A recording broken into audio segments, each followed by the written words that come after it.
Good afternoon, folks. Good morning for some of you in the West Coast, depending where you're at. Um, Before we get going, before I just talk about state of the trucking industry at the moment in the U.S. and Canada, respectively, I just want to quickly just touch base on some things that we do here. I also provide freight broker training for those of you that are thinking about it or interested in freight brokering. If you do it the right way, if you do it as you're supposed to do it, it can be a very nice business to be in, a very nice business to be involved with. But you got to do it with ethics. You have to do it with trucking carriers in mind. We are a carrier centric and a carrier focused freight broker. We are also showing people the right way how to go about their business so that way they can get more business from their shippers from all fields, from all the fields all across the board. And we talk about all kinds of different tactics involved in terms of how to become a broker of choice, both from a carrier side and from a shipper side as well. It's a very hands-on training. I think what benefits people who take our training. It's called Truckadium, so TruckAdium.com. So who takes Truckadium? It's live in person or over Zoom, and it's a group session with hundreds of students across the board from all walks of life. So you really get a hands-on experience. We help you build the skills required to handle the operation side and the sales side and to manage that workflow of running your own freight brokerage business. We help and assist for you to learn the legalities and the intricacies to get you prepared for the challenges of the freight of the trucking industry in essence, both from the asset side and the freight brokerage side, and whether you want to mix it too as well, whether you want to become a asset light or an asset based, a full out asset based freight broker, or if you're a trucking company that's looking to start a freight brokerage business on the side as well. Also, we help you gain industry insights. Since I am a freight broker myself, and those that train are also freight brokers in essence, we do have the industry expertise, the knowledge, the insights, the valuable insights that we share with you in real time and in the current situation. So the current economic situation related to the trends in the trucking industry as well. We help guide you to become a freight broker in both Canada and the U.S., respectively speaking, wherever you may be, whatever part of the world you may be at. What's up, Mo? How's it going? It's been a while. Um, I'm still over here overseas in Bosnia. Pretty busy over here with the vacation stuff, the vacation rental property stuff, and of course some different businesses here in Bosnia as well. I'm also doing some freight broker training here as well in Bosnia for people that want to get into freight brokering, and also people that want to be dispatchers within the asset side of the business as well. Particularly for our markets, so U.S., Canada, Mexico, North America. However, there are people that reach out to me for the European side as well. So, and which is fine. We can also establish a connection that way as well. We also help people through our training, our freight broker training, to help them get the support in getting started. We do help provide all the necessary assistance for becoming a licensed freight broker in Canada and the US. And we help you to start your own successful freight brokering business and your journey as well. In terms of who should actually take the course is not for everybody. So here's what I mean by that. If you are a job seeker and you're looking for a job in the freight brokerage industry, freight forwarding industry, 3PL, a 3PL, 4PL company that you may want to be associated with or want to apply at, this would be a good first step to get that knowledge that's needed in order to even try to apply at a place without any experience, of course. And so, as you know, the trucking industry has a very massive career growth opportunity, and there's immense earning potentials. It could be life changing for a lot of you, uh, if you do it the right way. And there's a lot of flexibility as well in terms of, if you want to work from home, because there are those options available, or if you want to, hey, if you want to work in the office, those options are also available to you as well. In addition to all of that, the trucking industry, it's a behemoth. It's $800 billion industry. So it's an excellent career option for a lot of people that want to take that path. And like you've probably heard in your life, um, regardless how young or whatever your age may be, um, if you get into this industry, chances are you're getting in this industry after you had dreams or aspirations of doing something else. So, like for myself, I wanted to be a medical provider, so a cardiologist, in essence, respectively speaking. So, I wanted to be a cardiologist. I came into the logistics path and I haven't looked back. I fell in love with the industry, both on the asset trucking side and the freight brokerage side. I repeat like a broken record, if it's done correctly. So, if it's done correctly, it is one of the best industries to be involved in and to make it or call it your own. In addition to this, in addition to job seekers, this course is also for entrepreneurs who are wanting to start a freight brokerage business. So, well-trained freight brokers can easily start their own freight brokerage business or work as an independent freight broker agent, and we can help to identify which works best for you, or what opportunities would be the best, paving toward success for you as well. In terms of the availability of the course, again, you can join live from anywhere in the world. I am the instructor for the course. I am currently in Europe and I instruct from Europe. However, uh, the timing right now, the next available session is June 20th to June 23rd. That's a Tuesday to a Friday. So Tuesday, June 20th to Friday, June 23rd. It's 4 half-day sessions. So each day is a 4 hour session from 11 a.m. to 3 p.m.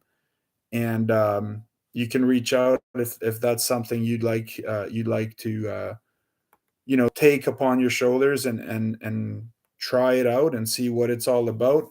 um in the first day, we talk about the overview of the trucking and freight brokerage industry. We talk about the role of a freight broker in the trucking industry as well. We talk about understanding the different trucking terms and logistics terms. We talk about the different types of shipments that are out there, like FTL, LTL, parcel, different freight classes, different modes of transportation, again, expedited, overdimensional, refrigerated. We go through it in detail with you. We also talk about different equipment types. We talk about Incoterms, and we talk about differences between freight brokers, freight forwarders, and the whole talk about 3PL, 4PL, and then again all the way up to 7PL. We talk about all of that in day one. In day two, we talk about the business planning side of things and the licensing requirements. So we talk about the licensing requirements for freight brokers, the Canadian and the U.S. regulations. We talk about what kind of investment or resources are required to get started, depending on what kind of model you want to be involved with as well. We talk about the business planning side of the thing in terms of the startup and operational costs. Also, we talk about the advantages of working as a freight broker in a company versus opening your own freight brokerage completely from scratch and at the beginning. And then, of course, looking at it from a side of working as a freight broker agent as well. So, what the differences are of each and which one would be considered a good option, and what kind of path to take to get yourself there, to get yourself where you want to be. We also talk about the earning potential. We talk about all that in day two. In day three, we talk about it's a freight and a brokerage operation and logistics sales. So we talk heavily about the ops side and the sales side. We talk about how to find shippers, qualifying prospects, rate quotes. We talk about RFIs, RFPs, RFQs, understanding the spot rate market versus contractual rates, understanding and calculating fuel surcharge. We talk about the shipper broker agreements and contracts, shipper credit application, payment terms, factoring, cold calling, cold emailing techniques, logistics sales side of the business as well. We continue this in day four, heavily focused on sales, how to gain that trust. So, and we talk also about the life cycle of freight and load brokerage operations, life cycle of a load from start to finish. We talk about the load boards, including, of course, in Canada, the load link, and in the US, um, heavily into DAT and truck stop, in terms of the go-to load boards and how you can correctly use load boards to find the carriers that may move your freight at any point in time. We also talk about finding carriers, broker carrier agreements and contracts. We talk about finding reliable carriers, carrier setups, safety ratings, insurance. We talk about managing claims, and different scenarios associated with that, like freight hostages, freight being held hostage, no shows, cancellations, delays, penalties from, big mega shippers, things of that nature. We talk about the digitization of freight brokering and how to use technology to grow your freight brokerage business. And we also discuss about a way forward for you in terms of how you are to take these next steps. What are you to do to become a quality and broker of choice. So there you have it. If you're interested in that side of the equation, I wanted to mention that right off the bat. That's what we do. That's a part of what we do. That's a part of our business. So that's definitely something to take a look at. Again, that's Truck Adium. You can find us on Google if you search for us. That's TruckAdium, Truck Adium. So like stadium, but truck. So truckadium.com. And you can take a look. We have the dispatch course. We have the freight broker, advanced freight broker course. So if you're looking for freight broker, take the freight broker course. If you're looking directly at dispatching, working side only, then take the dispatch course. That's trucking for you. That's who we are, what we do, and what we stand for. And you can take a look on Google as well for reviews and what students are saying about taking our course. And we have courses throughout every week, all the time. So take a look what we have available and enroll if you're interested in doing so. On to the state of thing and where we're at right now. It's rough right now. It's rough. We're all feeling it, both on the non-asset side and the asset side of the business. I was self deadheading more and more to find available loads. And so, since it's a bit of a unique geography, Toronto, where she's located, she'll even deadhead to like Buffalo, New York, or Detroit, Michigan, or Cleveland, Ohio. She'll pick something up and head on out to BC, British Columbia, or Alberta, so Western Canada, and she'll offload there. And so, since it's cheap, super cheap to come back to East Coast Canada from there, even right now, again, surprise, a crazy market we're dealing with. She'll go across the border into Washington and pick up some of the produce loads. Again, she has 5 reefers. Pick up some produce loads and head on out, fruit loads, and head on out back to Ontario. So that's what she's focusing on right now. She is trying to also get direct shippers, because going with only brokers and working with mega brokers only, she's having some rough times in terms of keeping her trucks busy. So she's not. I understand she's not the only one. We're all facing this, but that's just one example of what's happening right now. Rates are still not where they need to be at all. I mean, who? We can't kid ourselves. Also, volume is not so good. In terms of when I see this going back to normal, I'm still gonna say like Q2 of 2024. Are we seeing some glimmers of hope comparatively speaking to maybe 2 months ago? Yes, yes, some areas of North America, but as a whole, it's still a bit shaky. I'm not sure what you guys are seeing. If you guys are seeing the same thing, This is my experiences on the non-asset side, and also talking to asset-based carriers. And asset-based carriers have been reaching out to me nonstop asking if I have freight, and that's usually not the practice, nor is that's not the normal procedure when things are going good and things are busy. You rarely have a trucking company reach out to you saying, "Hey, do you have any loads?" Where that doesn't happen. So the fact that that's happening every day, constantly, just one after the other, says a lot about the market. Um, you know, I understand from the carrier side of things, that they have to move loads even when the markets are rough because again, fixed costs. There's a lot of fixed costs. This lady I was speaking to, she has a few leased trailers and a few leased trucks that she's paying into as well, and then of course insurance, a fixed costs somewhere in the range of 61 to 6,300 bucks per month for 5 trucks. Again, we're talking about Canada and Canadian insurance companies, so but she does go into the US, so her premium is a little bit higher because of all of that. But at the same time, that's added money that she has to front every month in order to keep her operation going, in order for her policy not to be canceled. So, it's I understand from that perspective why somebody would want to be involved in running loads at below, you know, preferable rates or fair market rates. However, she is getting tired of it. Likewise, I am. All of us are getting tired of it, having to deal with, you know, for lack of better term, the mega brokers and the CH Robinsons of the world and TQLs of the world. Again, there's a lot of blame to be thrown on all sides of the fence, and we can go into circles in terms of who's to blame and who isn't.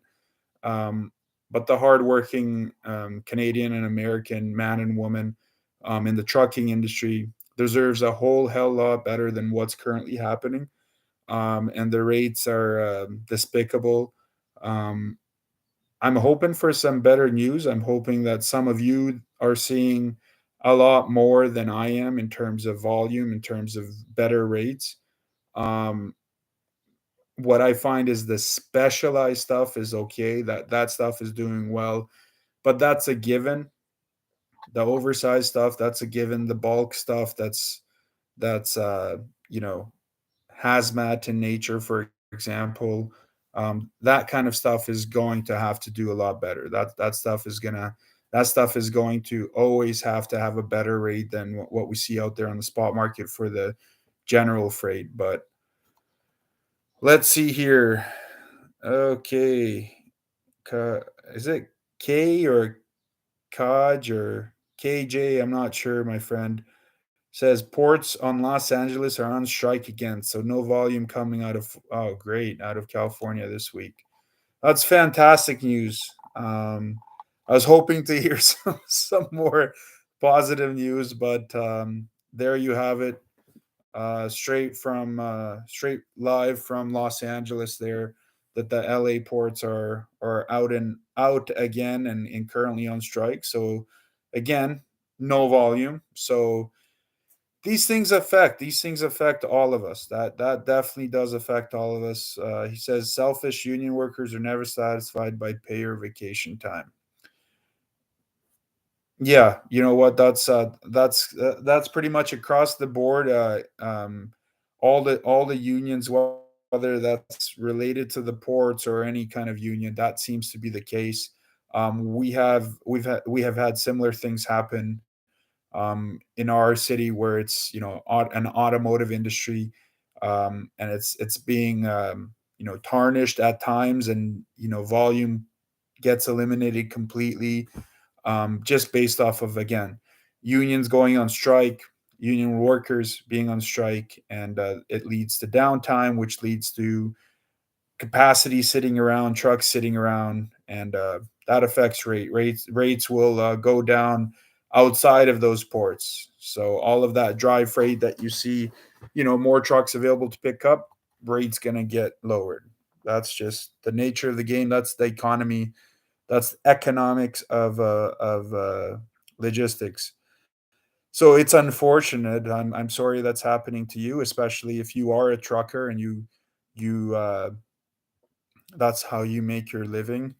I have a lot of empathy towards that just because of, my dad was a driver for many years. He did long haul, he did short haul, he did everything in between. So he did the whole reefer stuff and dry van stuff and flatbed stuff. So I get it, when the markets shift to where they're at right now, I get the pain, and I get the pain associated with sitting around thinking like, what are you gonna do next? When's that next load gonna come up? And I felt the same thing during COVID that we had as well, where we were firing on all cylinders. I was literally on the verge of doubling the amount of trucks that I had. Um, that's not saying much. I mean, I had 5 trucks, but doubling. So again, taking that leap of faith, taking that risk, saying, okay, I'm ready to do this. Let's go. Because of how well things were going, dedicated freight, round trip freight, and then in between the expedite stuff that was going on, it was just going great. And then COVID hit, and then the hand sanitizers, masks, and gloves, all that went to the mega companies, the mega carriers. Not much left for the little guy after that, right? When all the shops are closed and stuff as well. And again, I'm not here to make pity of it and start crying about it. You have to adjust in life. You have to make adjustments. I shifted my focus again. I physically went and found drivers those jobs that didn't have any with me. Physically went and pleaded with mega carriers to take them in and give them those jobs, those well-paying jobs as well at the time. And so we did our part on that end, but we shifted things to the non-asset side and just focused on non-asset freight brokering. And I went crazy with that stuff, just crazy. Like literally, I was sleeping on the office floor with the amount of work we had on that end. But that I'm sad. I'm sad that the asset side didn't work out as planned. I'm sad that I had to shut that down. It sucks. It sucks going through that, especially when you made a name for yourself for your service. Always getting emails. Oh, fantastic job. That was great job. Great communication. I hope you guys do more loads for us. And then constantly getting bombarded with phone calls from brokers. Can you do this? Can you do this? Can you do this? Because the quality of service, we truly put all of our, and that's with everything in life. Everything in life, I always try to put my 100% effort in. And that's what we try to do. But again, when you have no volume, there's only so much you can do, right? So we flipped over to the non-asset freight brokering stuff, and that's what I mean. You got to make adjustments. You have to make adjustments, no matter where that adjustment comes from. You have to do it in a free market capitalistic society. That's what you have to do. So I mean, I don't know if you guys are seeing further issues, not just the ports, but inland as well when we're talking about volume, wherever you may be, if you're feeling the brunt of what's happening. Again, the economy is not where it's supposed to be. I am willing to bet a left nut or one of my 3 nuts that we're gonna have to wait until, probably Q2 of 2024 before we see, regular normal rates. What's up, Adrian? How you doing, my friend? How is Romania treating you? Or wait, you said you were going to, Canada. I'm not sure if you're in Canada or Romania. Either way, what's up, my friend? How you doing? Respect. I'm currently chilling in Bosnia right now, in northwest Bosnia. Crazy rain, man, just won't stop. It won't stop. Having the best time of your life, eh? Where is this, my friend? Where are you having? Nice seeing you back on YouTube. Thank you, my friend. Thank you. I took a bit of a break because of all the other stuff, all the other business stuff going on. So I haven't had the chance to pop on and say hello to people. I've been pretty busy on TikTok though for the vacation stuff, vacation property, because I had to get that up and running. And let me tell you, any business that you get into, whether it's logistics, freight brokering, trucking, and then completely outside of that, vacation home rentals, real estate, whatever, retail, whatever, name it, fashion, doesn't matter, produce selling, whatever, markets, whatever. Marketing is so big. You have to get your name out there. If people don't know you exist and people don't know what you do and people don't know that you're there in their local area, who's going to buy from you, right? So getting that all set up, man, it's a pain in the rear, but it's worth it, man. Like people are finding my business, people are contacting me every day. And I would suggest you do the same for your end. Sorry, I know I'm going back and forth between different businesses, talking about different things. Some things are just intertwining, but if you do have a logistics business, if you do have a trucking business, non-asset, asset, whatever, um, get that marketing out there. Let people know you exist. You know, if you don't have a Google page, go create one. You don't have a LinkedIn page, you don't have a Facebook page, go create one. Just get your name, get your face out there. I honestly do think, Adrian, I think creating a brand around that name is important. Now, does that mean you just make a logo, put it there, and never say a word? I don't think that's the case. I think you do truly have to put some effort in. You know, create a nice little LinkedIn page that you can talk about different things under your brand's name, under your branded company's name. Likewise, create yourself a Google page, promote it, put in some investment in there, put some money on the table, and let the local area, the search engine, do its magic when people are searching for you within the search engine. So I really do think, Adrian, that it's very important. I think it's important for freight brokerages, for trucking companies, um, you know, and especially if you do anything specialized, that's also very good. Like oversized, overdimensional, um, refrigerated, sensitive, temperature controlled shipments.